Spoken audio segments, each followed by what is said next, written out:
অনেক আগে সুন্দরবনের পাশে ছিল ছোট্ট একটি গ্রাম, নাম কৃষ্ণনগর। সেই গ্রামের সকলে একত্রে মিলেমিশে বাস করত। ওই গ্রামের লোকেদের পেশা ছিল চাষ এবং পশুপালন। এই দুইটি কাজ করেই তারা তাদের পরিবার চালাতো।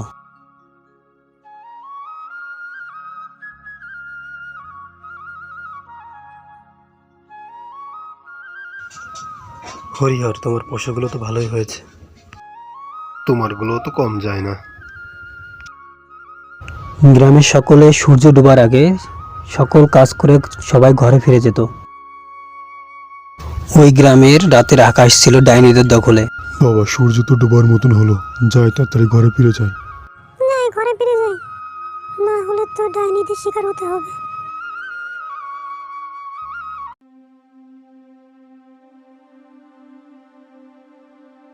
সুন্দরবনের মাঝে বাস করত এক বুড়ি ডাইনি। আর বুড়ি ডাইনি ছিল দুইটি মেয়ে, সাদা ডাইনি আর লাল ডাইনি। দুইজনে ভাগাভাগি করে প্রতিদিন খাবার আনতে যেত। যদি কেউ ভুল করে সূর্য ডুবার পর বাইরে থাকে, তারা লাল ডাইনি ও সাদা ডাইনির শিকার হতো এবং তাদেরকে নিয়ে সেই বুড়ি ডাইনির কাছে বনের মধ্যে দিয়ে আসতো খাওয়ার জন্য। কি রে লাল ডাইনি, আজ তো তোর শিকারে যাওয়ার কথা, তুই শিকার করতে যাসনি? যাবো, আমি এক্ষুনি যাবো। কি রে হরিহর, কোথায় যাচ্ছিস? না না, লাল ডাইনি আমাকে ছেড়ে দাও, লাল ডাইনি আমাকে ছেড়ে দাও। এই তো নেবো, চল আমার সাথে।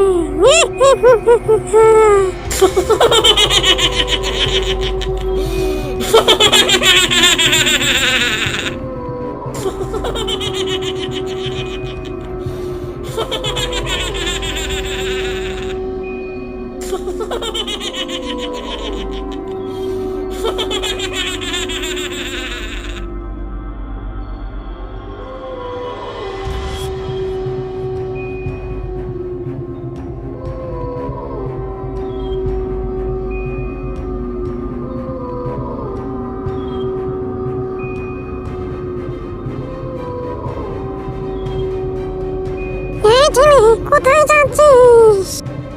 দাঁড়া। সাদা ডাইনি, আমার পথ ছেড়ে দে বলছি তোকে, আমার পথ ছেড়ে দে, না হলে তোর খবর আছে। তুই কি করবি আমার বল, আজ তো তোকে আমি ঘাড় মটকাবো। সাদা ডাইনি, ছেড়ে দে, তুই আমার কিছুই করতে পারবি না। দেখ তাহলে।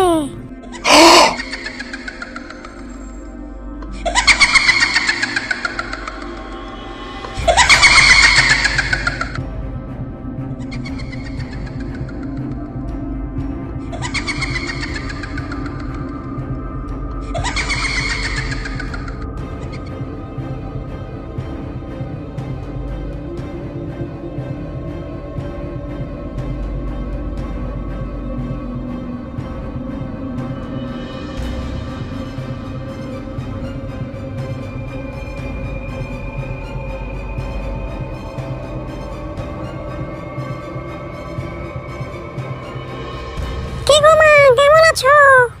আমাদের জানজয় পাখির ভিতরে আছে, কেউ তো জানে না তো।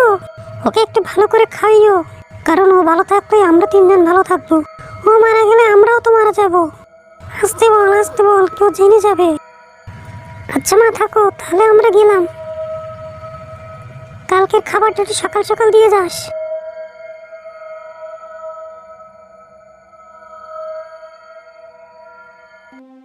পরের দিন সকালে গ্রামের সকলে একত্রিত হলো।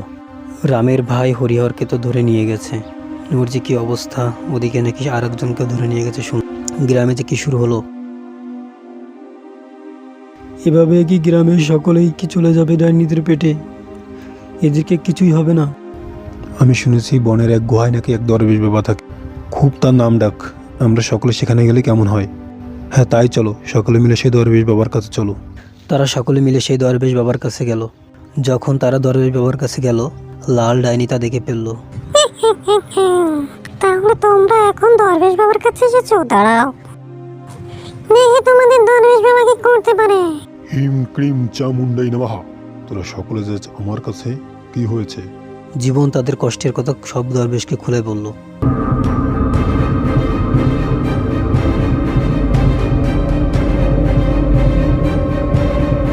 ওদের তো খুব কষ্ট দেখছি। ঠিক আছে, আমি যাব ওই ডাইনিদের কাছে, দেখি কিছু করতে পারি কিনা।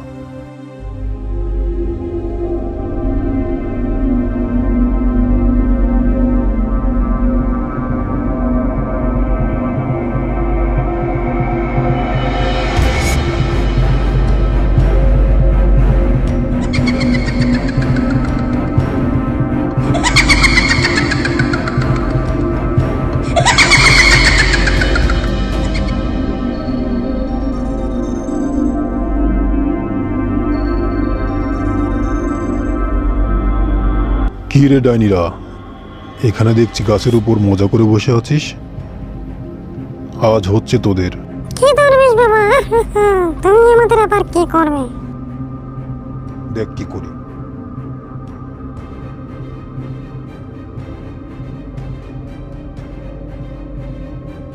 আমার গায়ে যে আগুন লেগে গেল, কিন্তু আমার কিছুই হবে না। দেখ এখন আমি কি করতে পারি।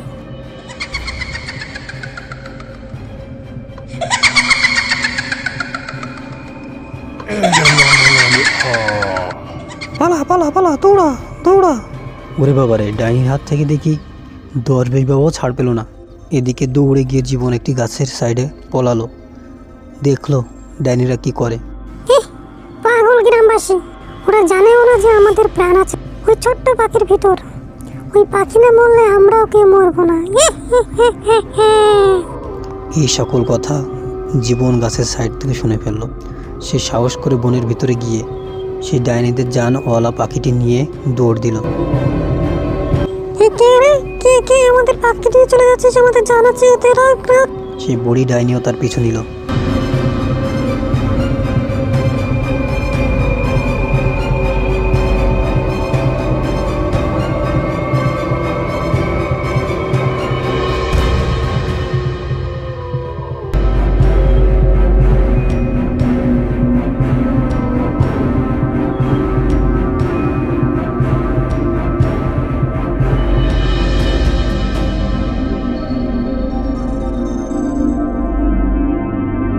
তারপর দৌড়ে এক মাঠের মাঝখানে গেল।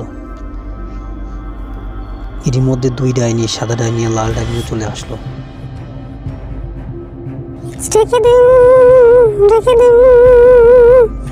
আমাদের জীবন আছে, পাখিতে ছাড়বো।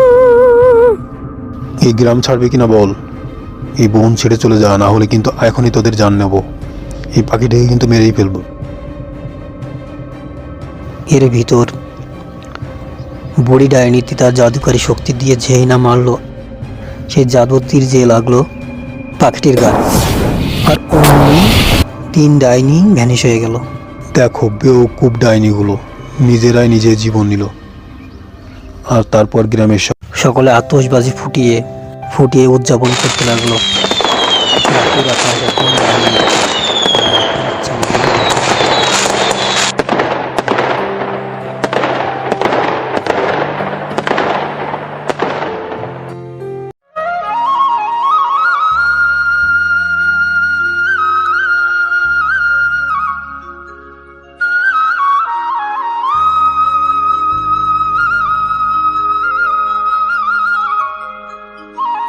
বন্ধুরা, গল্পটি কেমন লাগলো কমেন্ট করে জানাবে এবং সাবস্ক্রাইব করে আমাদের সঙ্গে থাকবে। আপনাদের একটি সাবস্ক্রাইব আমাদেরকে আরও নতুন নতুন গল্প বানাতে সাহায্য করে।